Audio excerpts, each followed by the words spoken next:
Let's see if we could get some streaming going late at night. I know sometimes individuals who live in other countries don't ever get to see me go live. I'm up. I'm ready to chat.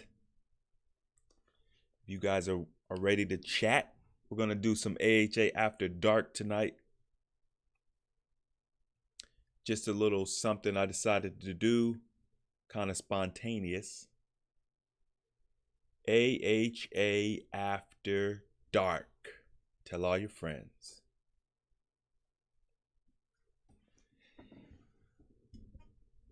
What's going on? Everyone in the chat. Do y'all sleep? Maybe some of y'all are in different countries.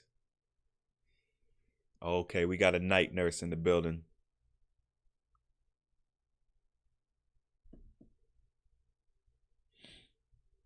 I'm just on, y'all. I decided to do something spontaneous tonight. And I think what I would like to do is talk about whatever you all are interested in. So feel free to start throwing some questions in the comment section. Key says they don't sleep. What's going on? Little known fact, you might not know this, but I don't take kindly to sleeping. That is a joke, but I don't sleep that much. So I'm always up late. I usually go to sleep around 3 o'clock a.m. Maybe between, I would say between 1 and 3 o'clock. It's usually my time when I go to sleep. I'm a night owl naturally. Actually, no, I'm not going to say I'm a night owl naturally. When I was like 6 or 7, I would wake up with the sun. So that's probably closer to when I was in my natural state. Because it's like, I feel like it's all about getting back to our natural state. So at some point in time, I'll have to get back to waking up with the sun. Y'all got some questions? Throw them in there. I'm going to let you all guide it. It's AHA After Dark. Okay? We're doing this after hours. I'm here. I got a fresh new video coming out for y'all tomorrow. Oh yeah, and I got a really good interview coming. I won't promise that I'll release it next week on Sunday, but probably. It's a nice little change from what we're used to. Well, it's still along the same lines, but it's a different type of guest. That's all. But y'all will definitely see some weight loss. I know y'all want to see the weight loss. I know. Let me see here.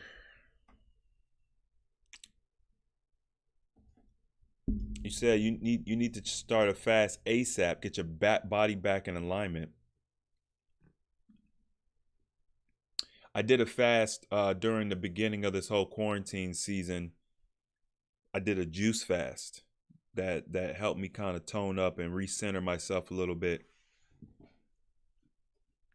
Okay, let's see. I got some questions coming in. Oh, well, someone said, well, if I go to sleep, I guess at 3 o'clock, what time do I wake? I usually wake up. I'm usually up around between 8 and 9.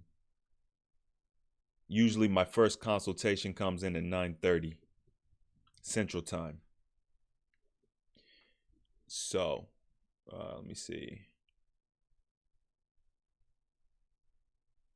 Have I been fasting and praying lately?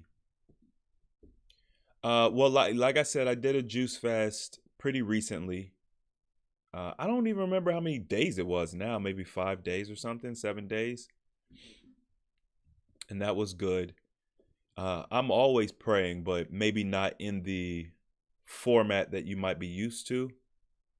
I pray in a way that my prayers are more like manifestation oriented.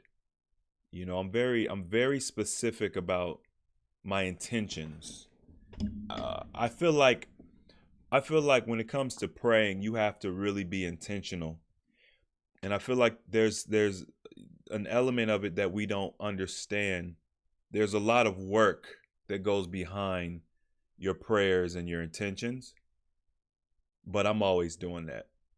I believe part of praying is you know, writing down your goals and being intentional and focusing in on, you know, particular things or people, whatever it is that you're praying for. So that's kind of how I do it. Okay, y'all are spraying me with the questions now. Let me see here. Hold on now. Oh, Cali, it's only 10. Okay, so it's still early in Cali. Back in the day, I'd be out right now. Let's see. Would an enema before a long-term fast be a smart move?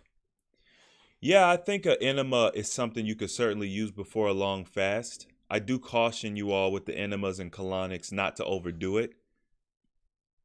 It's always important to understand with the enemas and the colonics that we don't abuse it, because it's very unnatural to force water up the exit.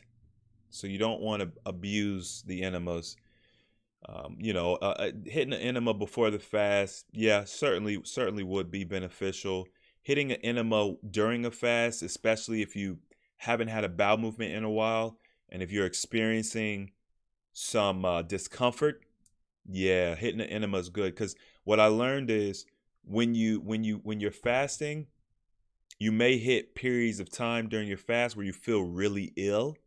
A lot of times for me, that means I need to release some bowels. The detox symptoms intensify when the elimination pathways aren't clear or moving well. So that's a good idea. Just don't abuse it. You shouldn't be doing enemas all of the time. It shouldn't be a weekly thing. Address the core issues and move on, and don't use the enemas too much. For someone that is new to fasting for weight loss, do you recommend dry fasting? I recommend dry fasting in general because it's a very powerful method to heal and detox, especially if you're dealing with something that, you know, one may consider priority. If you're dealing with a disease that they, you know, consider either terminal or if you're in a situation where you want to beat the clock, maybe you're dealing with a physician that wants to give you some type of surgery, you know, the dry fasting is very powerful. It works quickly. Just understand, as quickly as it works, you're going to detox just as fast. So while you don't experience intense hunger pangs typically on the dry fasting, you will typically experience heavy detoxes nonetheless. But you just need to be careful about the dry fasting. Make sure that you're hydrating well prior to your dry fast, and make sure that you come off of it properly. You want to be sipping your water slowly for about a day. If you do a 3-day dry fast, take a day to do a water fast. Sip your water slowly.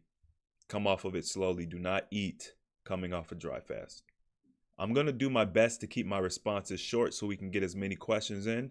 Typically, I give more elaborate answers.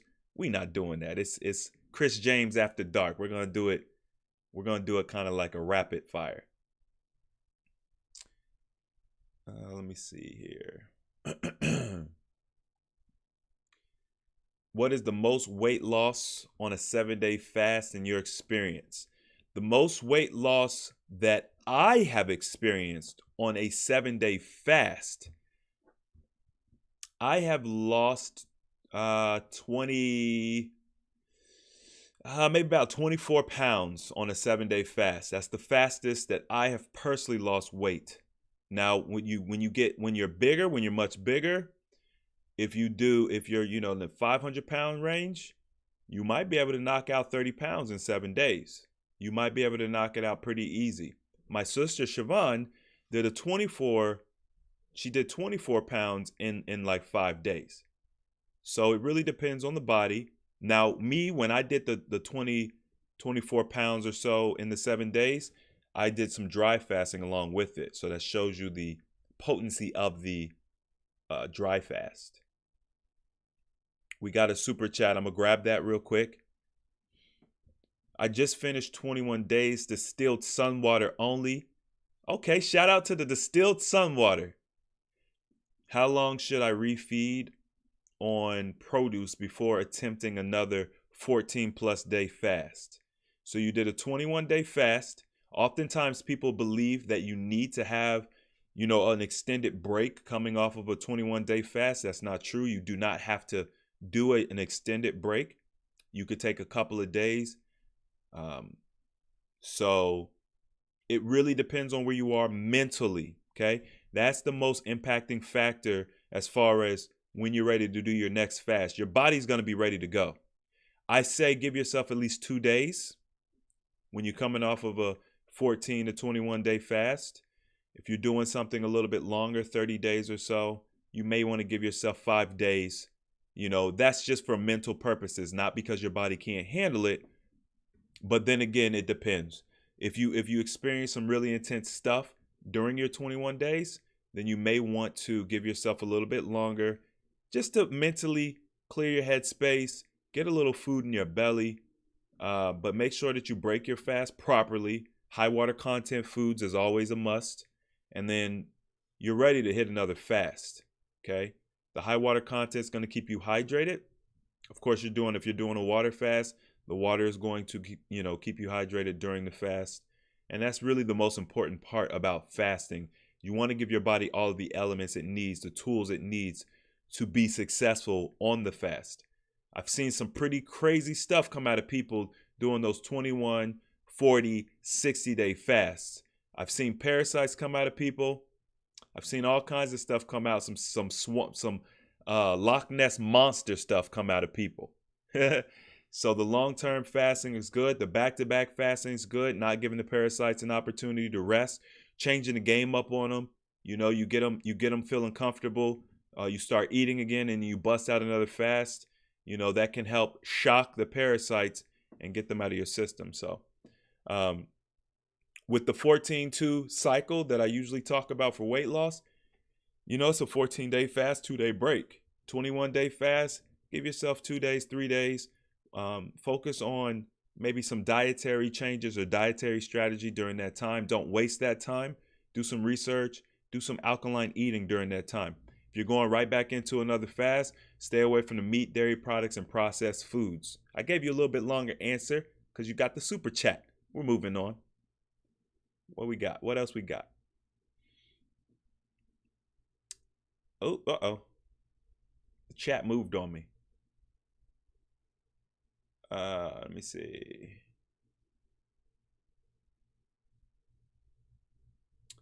Have I heard of Diatomaceous Earth?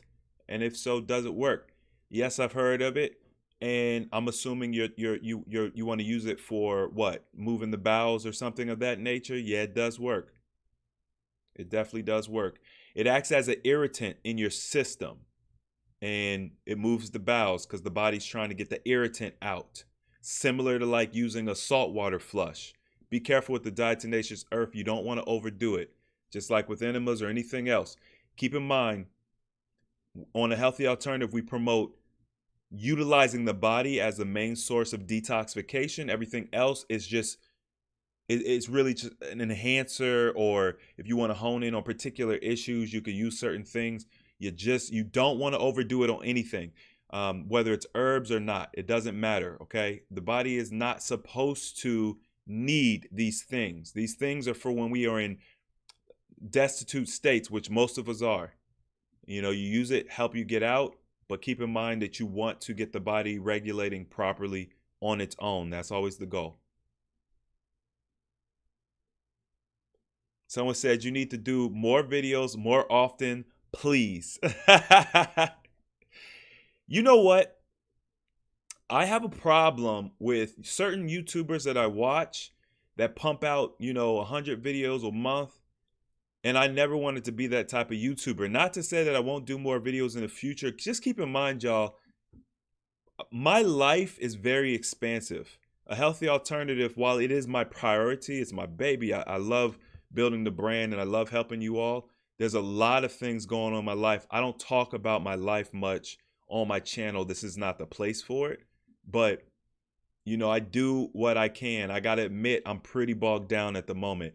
I think doing the lives more frequently is something I could do. It's off the cuff. I'm really just interacting with you all, so I could do that a little bit more frequently, and that's my goal. Especially this month with a lot of the new subscribers coming in. I'm going to be going live. We're going to be talking about basics of fasting and moving towards intermediate fasting and you know, expert fasting topics. So we're going to rehash a lot of the things we've talked about in the past. I'm doing that for the new people, but you know, I'll be going live and you guys can certainly ask questions and hop on.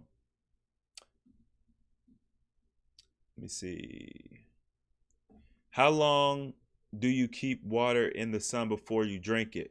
Okay, so a good rule of thumb for your sun water, if you're using a gallon, which I do recommend doing a gallon, otherwise it becomes very tedious otherwise. Get yourself a gallon, invest in the process, get yourself a nice clear glass gallon, use a cork. I don't have any corks around me right now, but cork your glass or use a cheesecloth, something inert. Okay, you don't want to use any like metal or anything. Okay, if that's all you got for a lid, that's fine. But just keep in mind over time, the sun in the water is going to start to erode, rust the metal. That's going to start leaching in your water. You don't want that. So about 4 hours in direct sunlight for a gallon is good.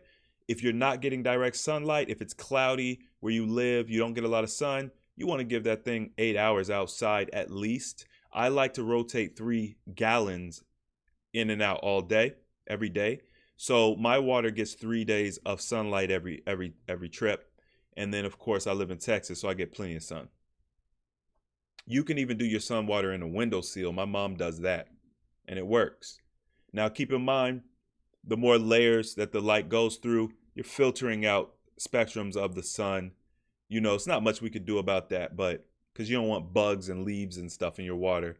So it's best to just get it outside, and a cheesecloth is a good idea because then you can get direct sunlight into the water. Let me see here. How are the vibrations of the world affecting you? Listen, excellent question. Excellent question.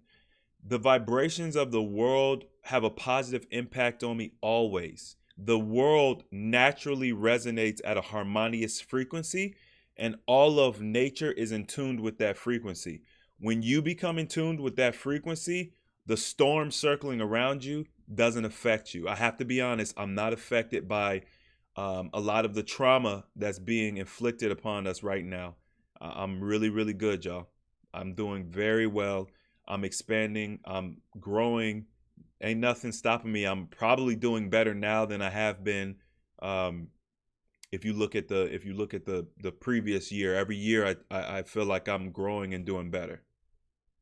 It's all about perspective. I can't go too deep because I promise we're going to keep the questions short here, but it's all about perspective. It's all about how you perceive the world. Me and my best friend, we live in the same place. We see the same things going on. We have 2 different perspectives on the reality of our world, and that shapes our perspective, shape the reality. So if you actively work towards having a positive perspective on the reality around you, you see everything that's going on completely differently. And you can get really deep with that, but that also ties into what I was speaking about earlier as far as the manifestation goes. It's important to have a positive perspective, even if you feel like negative things are happening around you. As long as you keep that positive outlook, and you need to genuinely believe it, then you can shape the world around you in a positive way. Keep in mind that we are all light beings. Okay, we absorb energy from the sun. Sun is light. We are light. We exude light as well. And you can have a positive impact on those around you if you keep your positive focus. What's my favorite juices? I love watermelon juice. I don't like watermelon, but I love watermelon juice. I don't dislike watermelon, but the stereotype isn't true, y'all. I don't like watermelon. It's really like the texture of watermelon, but I love the juice. It's very crisp, and it's full of water. Grape juice is one of my favorite. Really sweet though. Gotta water that down. So what I often do is I'll do grape juice and then I'll add some watermelon into it to water it down. And I like doing that. Another combination I like is pineapple juice and apple juice. It's like a sour apple juice. I love that stuff. Very good. The acidity in the fruit juice will help to start breaking down the plaque in the intestines and the colon, all that impacted feces and all of that old crud and crap in your body. And if you drink it on a regular basis, you'll start seeing that stuff come out in your feces. Doesn't sound cool to do, but observe your bowel movements. Pay attention to your body. I've spoke in the past about building a relationship with your body. It's important to not be afraid of your body, not be afraid of what comes out of your body. And so I constantly observe my bowel movements because I'm learning from them. You'll get to a point where you understand a healthy bowel movement. Keep in mind what we've been taught is a healthy bowel movement. It's not true. I find that most of the information being put out there are half truths or whole lies. So this idea that we're supposed to have this soft serve bowel movement, that's not true. That's not how your bowel movement is supposed to look. It's supposed to be very loose and not compacted. And you could just tell from what you eat, you could see how your bowels change, and where you need to make adjustments in your diet. During your juice fast, how many times a day did you drink? I drank probably about 2 times a day. And I would at my most recent juice fast, I was probably doing about 16 ounces per sitting. I might do 20 ounces, maybe between 16 and 20 ounces twice a day. You could certainly do more. If you're juice fasting, you can certainly do more. Understand there's a difference between water fasting and juice fasting. Now, if you're doing a water fast and you feel like you need a pick-me-up, you can have a little juice. That's different. Now, you're supplementing your water fast with juice. You want to keep your juice to a minimum. You want to do maybe 12 ounces each sitting, maybe 2 times to 3 times a day.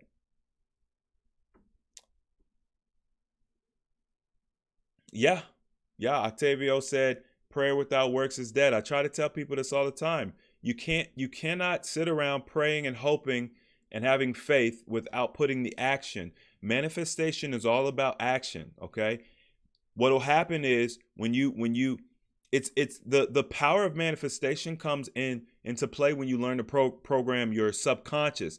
When you're praying, you're programming your subconscious. The energy or the intention that your subconscious puts out into our reality, our world. Understand that we live in an energetic world. Your subconscious will constantly be putting those intentions out into the energetic world, and the energetic world doesn't have any option but to respond. Now, the way it responds to you is going to be probably not what you think, okay? You're going to have opportunities presented to you, and you have to be in the right state of mind to see and then take advantage of those opportunities. There's little voices inside our head. We get gut instincts and feelings. We got to learn to be in tune with those feelings so that we can act on the opportunities that we are bringing to ourselves. That's really the power of manifestation. So you really got to learn that stuff. And I got to be honest with you all, like, as I've been going through this journey, fasting helps keep the mind clear. It helps you to understand these intricate details that people aren't teaching you, okay? So you don't have to go and research and find this stuff out. You know this already. A lot of this information has been stripped away from us because of the toxicity in our diets and our atmosphere, our water, etc. And so we are numb. So we're getting back to our true selves, our childlike selves, where we're more sensitive to that stuff. And you'll see the opportunities coming to you. Then you have to take action on the opportunities and not be afraid. Everything will always work out in your favor. It's very uncomfortable speaking really, really big things into existence because you feel like they're unrealistic. That's just the natural world that we've been taught we lived in. That's the natural thinking, that realism thinking. It's kind of that man versus himself scenario. So you doubt what you can manifest, and that's a major problem. That's the reason why people have such a hard time manifesting things. You have to have a bit of arrogance. You have to have a big bit of cockiness almost to say, no, I can do this. Fake it till you make it if you have to. Eventually, your subconscious is going to lock in. And you're going to start seeing the opportunities, and you're going to start to grow. It might take a while. It might not be quick. I think a lot of people think the manifestation is going to come quick. That's not necessarily true. It could take years. Peace in the chat. Pennsylvania is 1:30 in Pennsylvania. I know it's 1:30. Have you started using turpentine? No, I have not started using turpentine. I have no qualms about using it. As far as I'm concerned, it's just an essential oil. But with that being said, with every new therapy, you want to take the time to learn about it as much as possible before experiencing it. I did get hip to one of the doctors. God, I can't think of her name. We talked about it. We talked about her in the amazing interview I did with Kelly Starr that I released this past month or past couple weeks. But yeah, I'm gonna get into all of that, man. Parasite cleanse, colon cleanse. I'm getting into all of that. It's all about timing for me. I got a lot going on right now. I'm looking to shift things around so that I can have a little bit more leeway to focus in on some of these new therapies I want to, try personally, and then we'll start talking about that.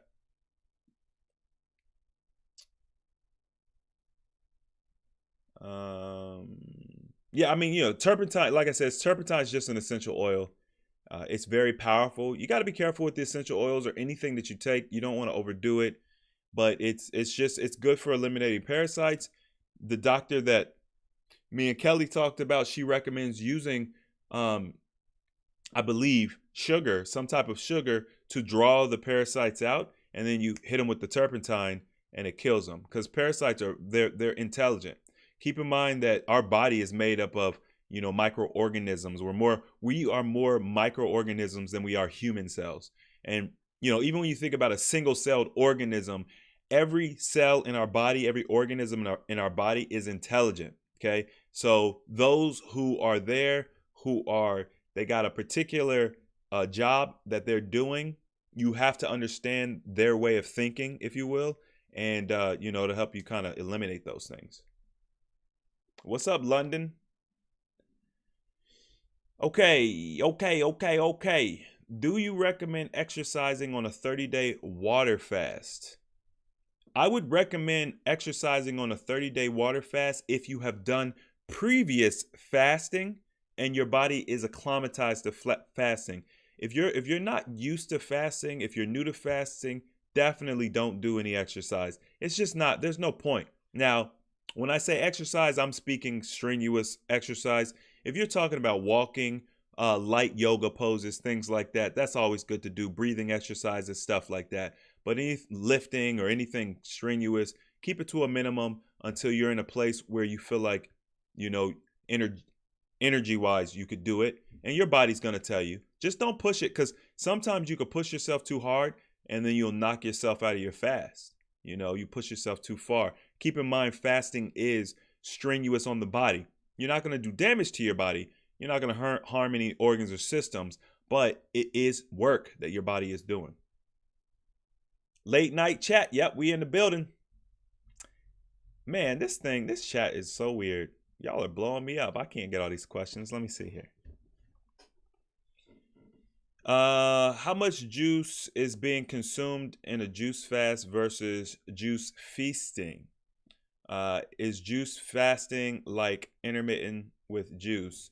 Yeah, juice fasting can be like intermittent fasting with juice, supplementing with juice. It really just depends. Juice feasting is a different beast. With juice feasting, you're not supplementing, you are replacing your caloric intake, your daily caloric intake with juice, okay? Different beast. So keep in mind, juice feasting, very easy, all right? I don't want to demean anybody or whatever, but juice feasting, it's easy, comparatively speaking, compared to dry and water fasting. So you should be able to do it for long durations, and you want to do it for long durations. You don't want to be doing juice feasting for 2-3 days. It's going to have a minimal effect. Where you really get the benefit out of juice feasting is when you're doing it for, 14 days, 21 days, 90 days, okay? That's where you get the benefit out of juice feasting. Don't worry about the money, because you're going to save all that money you've been spending on food and Uber Eats and all that stuff. Hey, y'all, don't try and play me. I know y'all be doing Uber Eats. I do too. I do Uber Eats too. I ordered a sandwich from Potbelly, a vegetarian. They got a nice vegetarian sandwich at Potbelly, but and a nice veggie soup too. But keep in mind, that stuff ain't good for you, right? So you don't want to eat it all the time, but every once in a while I get a little something. I haven't been eating my Jimmy John's like I normally do. Let me see here. Yeah, that's the Dragon Ball Z shirt. Daniel, you know that's the Dragon Ball Z shirt. I got it when I went to one of my friends' weddings. You got Krillin, Gohan. Wait, is Gohan on here? Yeah, Gohan's down there. Wait, yeah, you might not be able to see him, but yeah, Trunks, Boo, all them people. Let me see. Would you recommend a dry fast for a chronic illness? If so, how long do you suggest? Dry fasting is very beneficial for chronic illnesses. It's pretty simple answer, right? With the dry fasting, you go as long as mentally you're prepared to go and physically you can maintain it. Keep in mind that fasting is like a muscle, it's like an exercise. It is something you could build up and work at. The more prep you do, the better and longer you could fast. It's like, you wouldn't just decide one day, oh, I'm gonna go and do a marathon. You would prep mentally and physically for the marathon if you want to be successful at it. It's the same thing with dry fasting. So yeah, you could use it for chronic illness. Keep hydration at the core of everything you do. So make sure you hydrate well before you do the dry fast. I have explained in other videos that while you dry fast, your body does certainly manufacture hydration. So that's cool. But with our bodies being so low functioning, oftentimes it doesn't do it as well, and you're going to get tapped out. I think a good moment for you to understand to stop your dry fast is when your mouth gets dry. Because believe it or not, when you hydrate well, you hit your dry fast, your mouth is going to be moist. It's going to be wet. You're going to have more water in your mouth than you typically would. And when that starts drying up, I think that's a good indicator to go ahead and stop. You could certainly push past it, but I'm not recommending it at this moment. That's just something that you're going to have to make the decision on.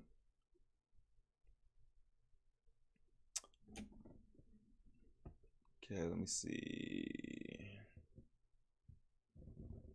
How long before you see mucus, plaque during a water fast? That is very personal. Okay, so for me, I saw mucoid plaque come out on my 14-day fast. Now, at that time, I was also taking Dr. Sebi herbs. So I was doing the small cleanse package, and I think that certainly helped to accelerate it. And so you could use herbs to help accelerate the process. But what I saw come out, it looked like a little snake. It was like a snake. It was that much mucus. Felt like a bowel movement coming out. Some people see some of the tougher stuff come out on day 27 to 40 days of a fast. It just depends. If you have not seen it come out, it's still in you. Okay, it's still in you. If you haven't seen it come out, it's still in there. Okay, the way our diets are and the way our health is, we all got these things in us. So that's something you could still work on if you haven't seen it come out. So it said after dark. What is this? I was like late night slow jam. I guess I'm here for it now, and sleep will have to wait. AHA after dark, it's just really like, it's like midnight. Well, it's almost 1 a.m. here. So that's what it is. We're doing a rapid fire session tonight. So, that's all it is. I got the low lighting right now. It's not as bright as I normally have it. Urine therapy and urine fasting cures all disease of the body. I love the idea of utilizing urine fasting, looping, and things of that nature. I would not be as bold to say that it cures all disease of the body, understanding that sometimes we are affected by things that are engineered.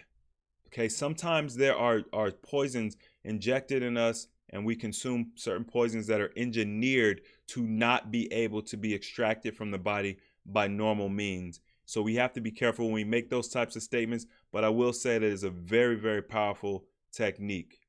All right. And it's something, and there, in my opinion, there isn't a magic bullet, a silver bullet. You know, we have to learn multiple different therapies, including, mental. The energetic and mental side of things are very important. So. Um, okay, hi Chris. This is for any ladies who have fasted long term.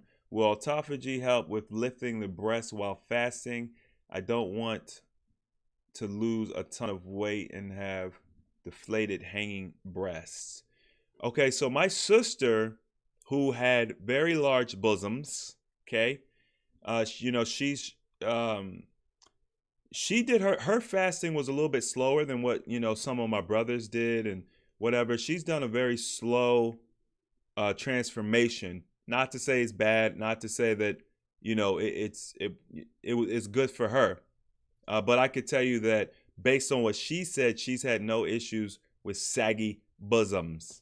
But maybe you guys want to go check her out. She is Queen Siobhan on Instagram. And actually, I'm going to be doing a live with her coming up pretty soon because she's been doing some new therapies specifically catered to women. And y'all need to hear about what she's been experiencing. So we're going to have her on pretty soon, maybe in the next week or two.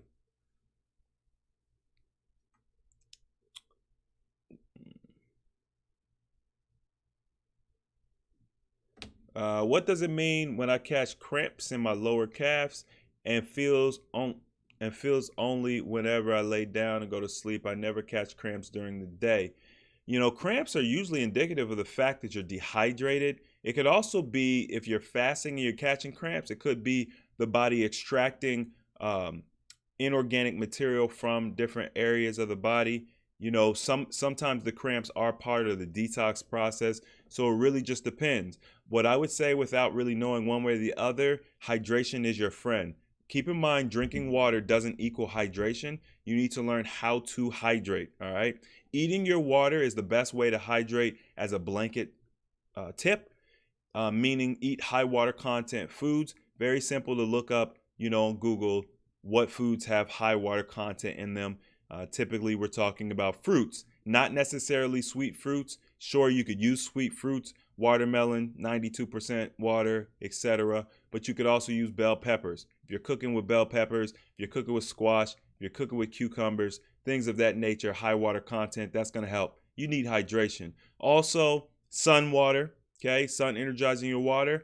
Anytime water comes in contact with plant material, it restructures the water, making it more hydrating. Water is an amazing thing. It reacts well to, positive energy and things of that nature. So you put a little plant life in your water, it'll make it more hydrating. And there's also some devices that you could use. I got the crystal water bottles that I use to help me hydrate better. And I've told stories about that. If you want to learn more about that, you could check out my playlist where I think it's called All About Water or something like that. And I talk about the different water devices. I'm also testing a new water device, and I've got an amazing story. Not going to share it tonight because I need to bring one of my siblings on with me to help tell the story. But we're always learning about hydration and things you could do. I think that's probably the best way to deal with your cramps. Also, keep in mind on the other side of things, yes, you want to be hydrating, but you want to stay away from the dehydrating foods. And also keep in mind that your medications can and will dehydrate you as well. So stay away from the dehydrating foods. The diuretics, the liquids, coffees, and teas and things like that can be dehydrating. And then, of course, hydrate well.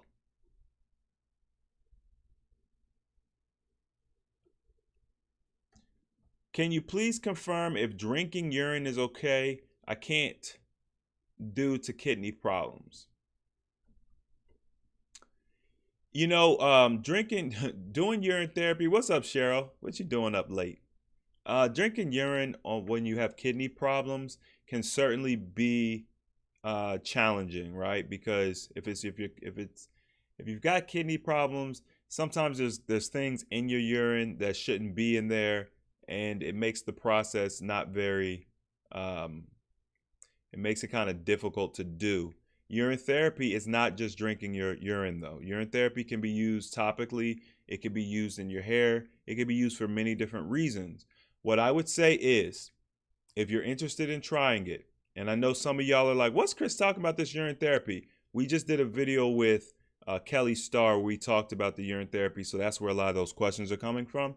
But if you're interested in trying it, you got kidney issues or whatever the case may be, switch to a high water content diet first before you attempt it, and then do it. Make sure that you are hydrating well before you do it, and that'll be fine. That'll be fine. It'll help your kidneys too. Raw juice and distilled water and urine. Y'all are really into that urine thing. You know, the response I got to the urine therapy video was amazing. I mean, the group is really, really amazing. I love how open-minded you are. Yeah, sure, we got a lot of people who are like, urine therapy? I'm not drinking my own pee, Chris. I'm like, bro, I never told you to drink your own pee. Like, I never said that. You know, I'm just sharing information. Some people it will resonate with, others it won't. Some of us, we've had experiences in the past with our parents and grandparents talking about the benefits of using urine. I'm sure most of you guys have heard the story that you could pee on a jellyfish sting and it'll help it. Now, if you Google it, they'll tell you not to do it. That's the mainstream information. They don't want you to understand how you could use the body to, things like that to heal. A lot of people say, Chris, why would you do urine therapy? The body's trying to get rid of it. It's toxic. Urine therapy, urine is not toxic. Urine is the amniotic fluid that we are developed in, as a fetus. That's what we grow in. So do some research. I believe it's called plasma ultrafiltrate is the technical term. They use a lot of urine therapy in your beauty products and things like that. You're doing urine therapy and you don't know it. You're using products that have animal urine and things like that, or essence of animal urine that are extracted when you could just be using your own urine, which is designed specifically for you. If you guys are interested in learning more about that, you could check out Andrew Norton Weber. He's kind of disappeared from the internet, but his videos I think are still available. And he talks about many different experiences he had learning about urine therapy. Okay, so that's the urine therapy thing.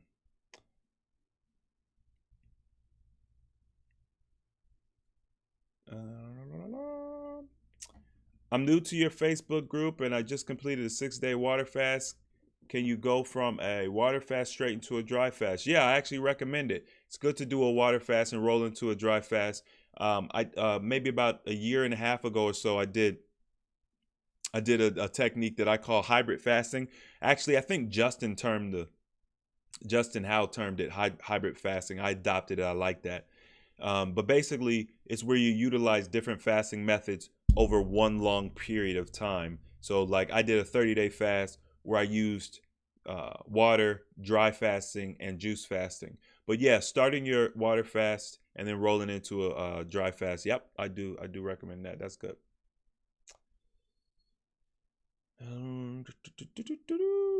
How long should you dry fast for? I think I already answered that question. If you missed it, you might have to check out the replay.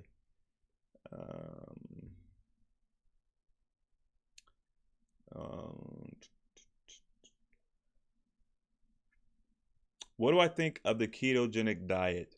I think that there is a healthy way to do most diets. Even if you're on the carnivore diet, there's a healthy way to do it.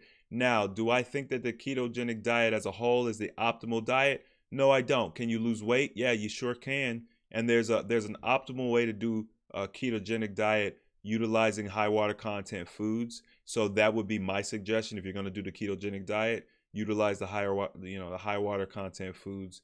You're still going to lose a ton of weight. I feel like most people do the ketogenic diet. They have weight loss in mind. If you're looking to heal or restore the body, I don't find the ketogenic diet to be optimal. Not to say it's bad, and that's just my personal opinion. If you guys do the ketogenic diet, that's fine. I don't have anything against it. You just want to research whatever diet you adopt and find the healthiest version of it. Typically at the base, I'm going to recommend high water content foods.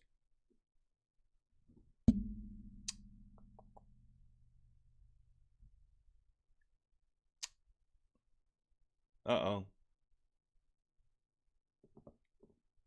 My chat jumped again.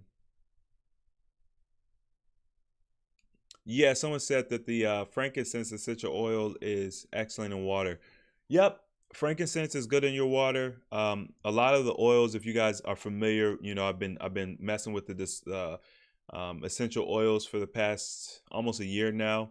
I love incorporating them into my water. I like using them into with the water fast. They absorb very readily through the skin. You can use them aromatically. So if you're really a hardcore water faster, you could still use them topically or aromatically. You don't have to put them in your water if you don't want to. I have found that they have no detrimental effect on the fast, but everybody has their different feelings about things. I know that I've been preaching nothing in your water, and I still do. But I would say that if you're going to put something in your water like an essential oil, it's probably going to be very beneficial for you and have no detrimental effect on your fast. As a blanket statement, I say use water only, because when we were very first starting a healthy alternative, we had a lot of people asking us, can you do coffee? Can you do soda? Can you do,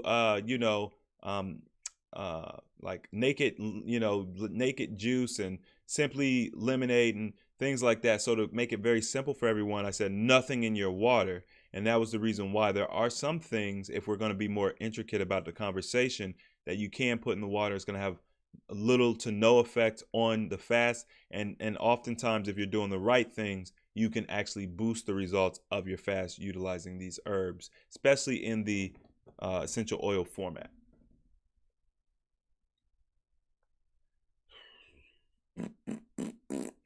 Let me see.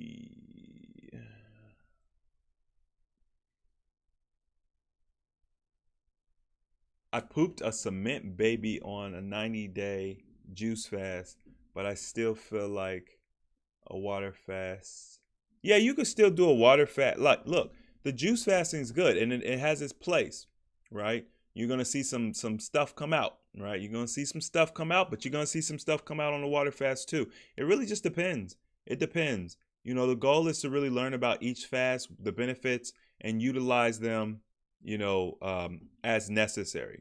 So I wouldn't necessarily say that one is better than the other, because it depends on your specific situation. I mean, if we're just kind of speaking generally, dry fasting is the most potent fast that I have found, and juice fasting would be, lesser than. And then of course some people do, smoothies, and some people do, grape diets and orange diets and things like that. But yeah, dry fasting is probably the most powerful, but it depends. Can you do a dry fast? Are you ready to do a dry fast, right? If you're not ready, if you haven't prepped, if you don't understand it, then it's not going to be the most powerful fast for you. What's going to be the most powerful is the one that you can complete, you understand, and then you can kind of work towards doing some of the more intense fasting. 21 days and no saggy bosoms. Congratulations. In general, the whole loose skin thing it's not something that you have to worry about if you always focus on hydration. If you keep the hydration at the core of your wellness journey, you're going to have minimal to no loose skin, whether it's breast, butt, or anywhere else. We've had people lose hundreds of pounds and have minimal or no loose skin. So it just depends on, it really just depends on what you're doing, how you eat when you are eating. It's not as simple as just doing the right things when you fast. You also got to eat well. And so there's many different elements that play into that.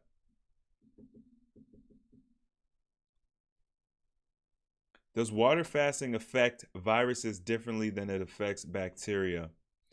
I'm not going to get too much into the virus, get too deep into the whole virus thing, but just briefly understand that a virus is not an organism like a bacteria. Viruses are ejected from the cells when the cells are poisoned, okay? Viruses are cellular debris, right? And so water fasting is going to affect them like it would affect debris, inorganic material in your system in general. Yeah, it's going to have a different effect because a virus is not alive. So it's not going to kill a virus. You can't kill something. It's like saying, can you kill a crystal? You can't kill a crystal. So it is going to affect it differently, but it is effective against viruses. If that's what you're asking me, it is effective against viruses, because at the end of the day, all fasting does is boost the body's natural processes. So the body has a process for handling cellular debris. Okay, autophagy is one of those processes, and so yeah, it is going to have a positive effect on viruses.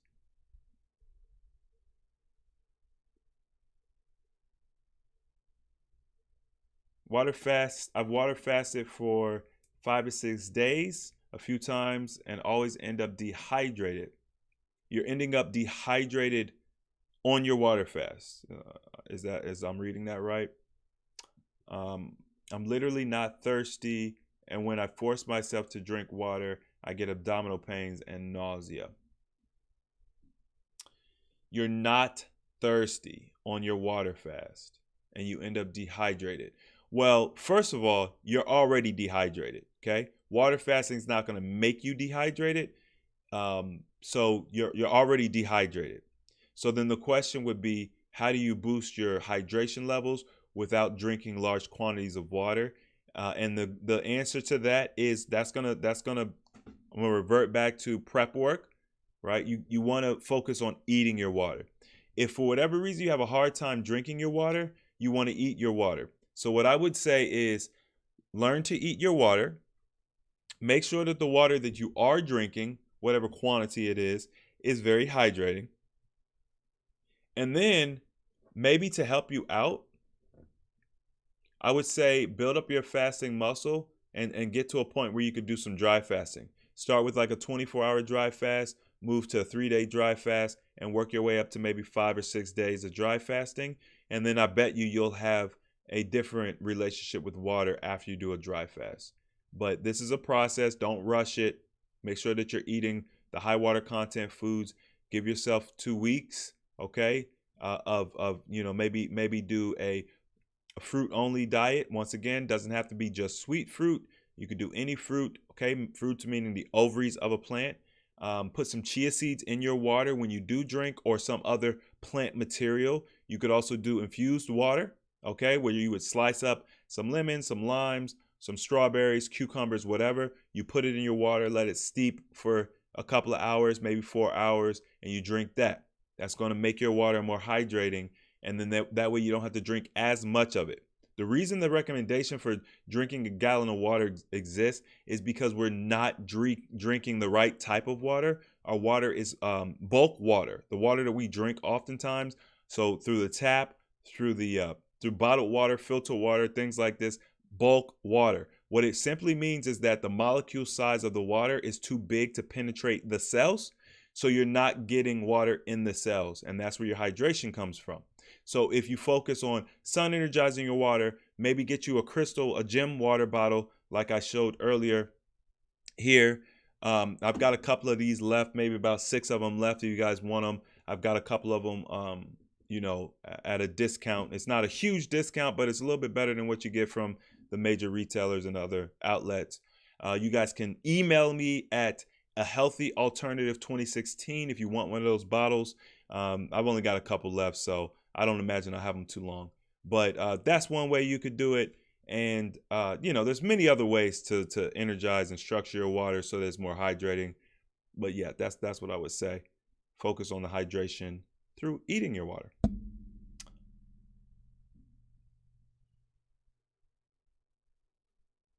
I did a 7-day fast. After coming off the fast to keep off the weight, should I do intermittent fasting, eating 1 meal a day?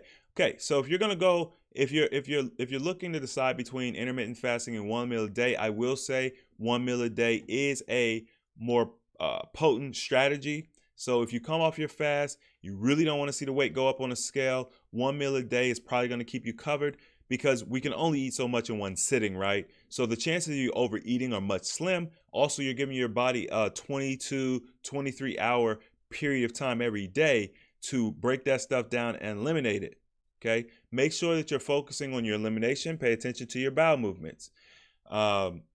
There is an essential oil blend that I love. It's called Digest Zen, okay? It's by doTERRA, the company that I'm affiliated with.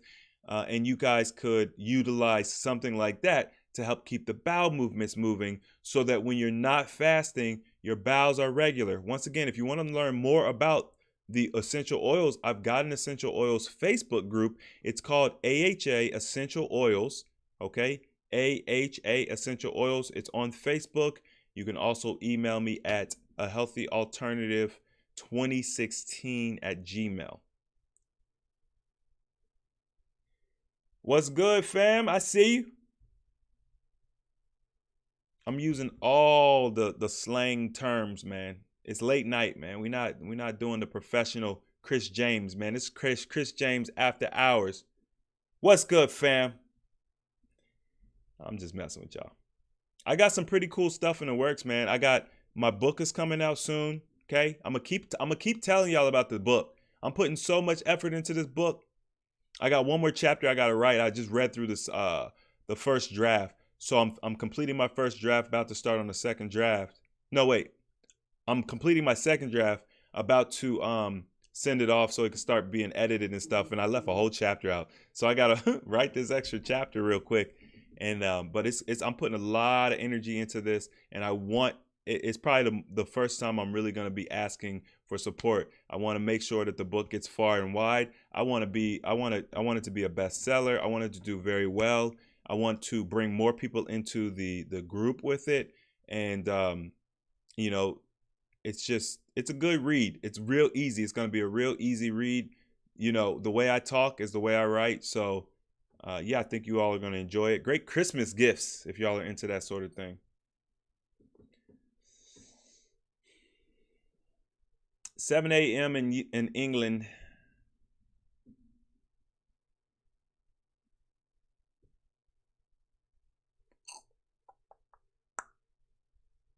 Hi, Chris. I lost 30 pounds in 6 months, but not able to do more than 5 days at one go. Please give some tips to do a 10-day fast. You know, the best tip I can give to prolong your fast is to prep. I would be interested to know, do you do any prep work? If you don't, there you go. Start prepping. I've got plenty of videos talking about how to prep about water, how to prep for your water fast. If you guys are interested, if you're having trouble, if I didn't get to your question, if I skipped over it, if you've been trying to catch me live and figure this and that out, yo, join the AHA Fasting Academy, okay? The Fasting Academy is a series of courses that I've put together where we talk about, you know, losing weight. I got a course on there called How to Lose 30 Pounds in 30 Days. It's very simple, very easy. It works, okay? It's 30 pounds in 30 days. It's that simple. If you get stuck, whatever, invest in your health. I don't, you know, everything that I do is reasonable. I'm not out here looking to break anybody's bank, but time and effort goes into this. A lot of energy goes to keeping it up and things like that. So I do, you know, the YouTube channel for free and whatever, but I offer consultations, and I also have the Fasting Academy. So if you're stuck, you don't know what to do, you need more in-depth information, yo, check the academy out. I'm gonna put a link in the description box or in the chat real quick, so you guys can check this out.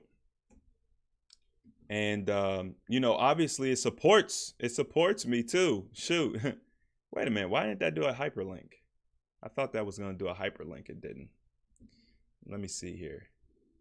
Let me cheat real quick if I could do a hyperlink. If not, I'll just put it in the, because I know y'all don't even want to copy and paste. I know y'all don't want to copy. You just want to hit the link. So I'm gonna try this again, see if it does the hyperlink this time. Nah. Oh wait, yeah, it did. It did the hyperlink. I guess I had to add the HTTP and all that stuff. Anyway, boom. There is the hyperlink. Check that academy out. Oh, I usually don't talk about the price. It's like $14.95. It's a subscription. It's $14.95 a month. Use it. Become a part of the community. It's growing. There's a lot of activity going on right now. It's the summertime. You know, people love to get slim for the summertime, do the beach body thing. Let me see if we can grab another question real quick. Okay, yo, just so y'all know, I'm not gonna be on here too much longer. So if you want to have a question answered real quick, throw a super chat in there. But I'm gonna see if I can grab a couple more.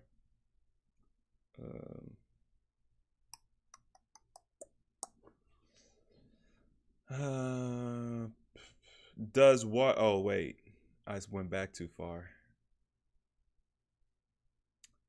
With the leftover bits. Oh, okay. So I got dehydrating on a long fast because I kept vomiting the water. I was going for 40 days and ended at 39 because of that. Man, that's rough. That's rough. You did 39 instead of 40 because of the vomiting. You know, it's interesting. The vomiting for a long time eluded me. I couldn't figure out how to help people with the vomiting. Now, the vomiting can be caused by many different things. Keep in mind that depending on what your diet is, when you start fasting, the gut flora and the bacteria in your gut, they're not going to necessarily react well to that, right? Because they're used to getting saturated fats, trans fats, fatty foods, toxic foods, chemical foods, fake food, plastic food, GMO food, right? It's used to digesting that stuff. So when you shock the system by doing a fast, especially when you start doing that prolonged fast, keep in mind that there are organisms in your body that are going to react. Now, sometimes when those organisms start dying off, it causes the acidity of the stomach to shift, and you could start having vomiting. Another thing that could cause vomiting is also if you get fecal material backed up into the stomach, that can also cause vomiting. Understand that vomiting is your body's extreme reaction to ejecting something from the body, like a sneeze or a cough. All right, that's all in the same wheelhouse. And so yeah, I understand when you start vomiting quite a bit, it could be very troublesome. Uh, one of the essential oils that we use, crap, I cannot think of. I don't know if it's peppermint. Ah man, I can't remember. There's an essential oil that we use for vomiting. But hopefully you guys got Facebook and you could just join the group. If you go to the AHA Essential Oils group on Facebook, let me see if I could throw a link in here real quick for y'all. Then you can ask these sorts of questions. You'd be surprised at what we could use the essential oils to do to help you along the way. But I cannot think of which oil it is off the top of my head right now. But there's an oil that we like to use for those who are dealing with vomiting. You can also get if you're going to prep for a fast, you're going to be doing a fast, so you're kind of preparing for it. You can have on hand certain oils that are going to help you along the way. So if you're looking to lose weight, okay, here's the link. I'm dropping the link in the chat now. If everybody who's interested, you got questions, this, that, and the other, join the Facebook group and you could go in there, ask questions. We have team members in there that can answer questions about what you could use for your fast.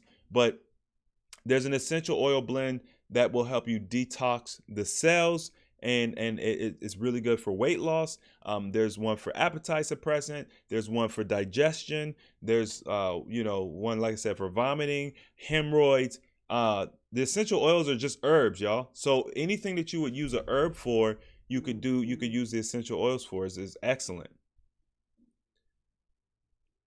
Yeah, the email is a healthy alternative 2016 at gmail.com. I'm not hard to find, y'all. I'm not hard to find. My communication may not be as good because I'm inundated with emails. I'm so backed up. I was responding to emails from April today. Okay, so I need a personal assistant. I need some help. I'm gonna get some help soon when I can afford one. Also, part of the reason why I need y'all to support on the academy and the book, so I could generate some more income, hire some people on the team, and help me be a little bit more efficient. But let's see what else you got. Let me see if I can grab one more question real quick, and then I'm out of here. Thank you for throwing that email in the chat. I appreciate that.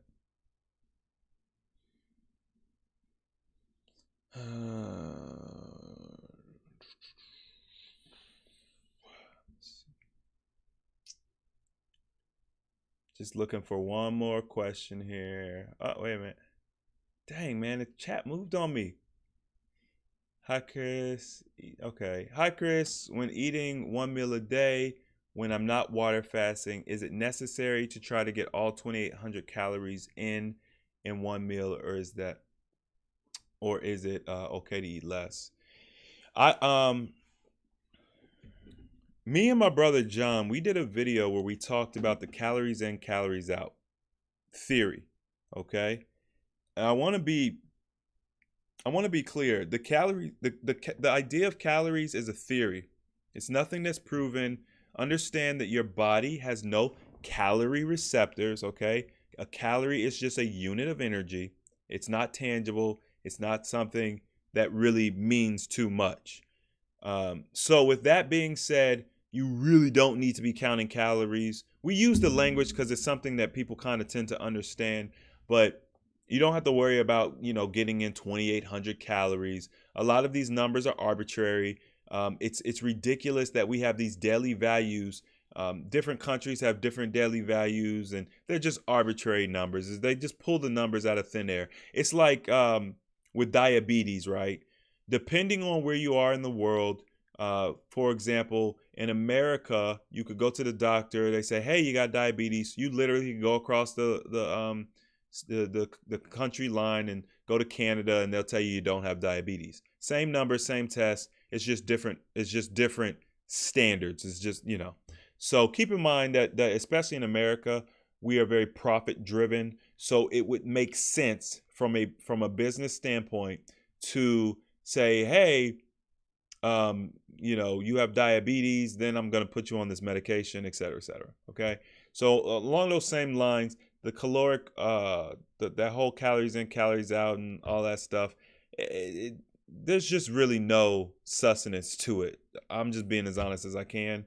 Definitely don't overeat. Definitely do not overeat. Okay. You're defeating the purpose of a 1 meal a day strategy when you try to force yourself to eat. There's a vegan strongman. He does 1,500 calories in one sitting. I personally think that's a lot, especially because of how I eat. I don't eat, calorie dense foods because you really want to stay away from calorie dense foods. What makes foods detrimental is the density of them more than the calorie. Now that could be nutrient dense foods as well. We don't really want to overdo it with like eating a whole bunch of nutrient dense foods. The more water content the food has, the better. That's the general rule of thumb there. And so no, don't worry about like overdoing it with the calories. You don't need to. I've never counted calories. John, if you guys are familiar with John is certified as a fitness trainer. He took nutritional courses. John is the educated one of us, and John doesn't count calories, and he actually gets upset with his instructors when they're teaching, because they're teaching this old, outdated science and information to these students, and he knows better, and he kind of gets in debates with them sometimes. Yeah, the reality is that's just old. It's just old science. It doesn't work. Don't worry about that. All right, y'all. I'm going to go. Much love. Thank you all for spending this time with me. Hit the like button. Share. I know it's over, but share it anyway. Be on the lookout for that book. Check out the AHA Fasting Academy. And also, one thing that I do, a cool project that I have that I'm going to probably be starting this summer, we're going to be looking at potentially developing an app for AHA. Obviously, nothing in stone. Haven't really started the process, but I'm putting the intention out there. Okay. Earlier we talked about manifestation. I never in a million years thought that I would be looking at developing an app. It's probably going to happen. The app's probably going to happen because I've already set my intention to it. But that's something I'm looking to start developing in the near future. Also, just as another side note before I go, we are going on a trip this year. Okay. With everything going on, we are still doing our trip to Cancun. It is a family trip, so we're going to Cancun as an AHA family. I would love to see you all there. I'm going to drop the link to the group. Okay, we've got a Facebook group so that you can come get all the details. But it's going to be from November 5th to November 9th. We're doing the pre-sale on the tickets and things like that. It's going to be a lot of fun. And I really hope you guys come. Hope you don't miss out. I hope you're not seeing it later, or hearing about it later, because I want y'all there. I want to meet some of y'all face to face, and we'll just have fun. It's not a fasting retreat or anything like that, but boom, there's the link. You guys can join and just check it out. Plane tickets are pretty cheap. I got my ticket for like $160 to Cancun. So hopefully you all enjoyed this. Chris James After Hours. Check out all the information, all the links I dropped. Thank you for all your support. I love you. And we're gonna be doing this bigger and better. We're almost to 100,000 subscribers, which is cool. If you have not subscribed already and you're watching it, you enjoy the content, hit the subscribe button, hit the notification bell for me, and I am out. Peace.